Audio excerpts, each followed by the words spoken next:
As I've often repeated on this channel, Kenyans are hardly interested in foreign news.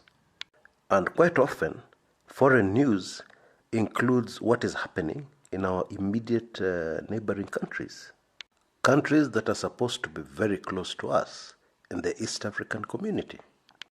Well, whether we like it or not, the developments in our immediate neighbors has started affecting us in Kenya. And indeed, in the weeks and months to come, it will affect us even more. In this video, we'll try to get a deeper grasp of what is going on in Uganda and Tanzania. And then we will conclude with the expected impact, and indeed the impact that we're already feeling as Kenyans. To get a proper perspective of Tanzania and Uganda, we need to start by understanding one very important point. As we speak, those two neighboring countries are being led by very brutal dictators.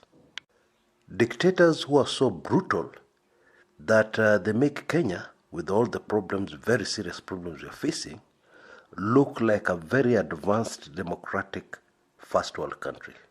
And I'm serious. Now, to many Kenyans, when they hear me referring to the leadership in Tanzania as a brutal dictatorship, they might be a bit puzzled.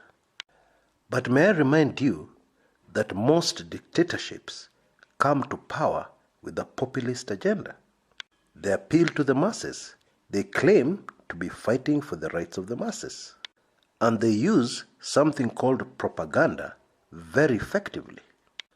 So that by the time you realize what is really happening, it's too late. Adolf Hitler and Idi Amin Dada come to mind immediately. This is exactly what these two gentlemen at different points in history did. That is why, in my view, the dictatorship of Yoweri Museveni in Uganda is less dangerous, even with all the brutal things that have been going on recently. Why? Because you know what you're dealing with. The man doesn't pretend.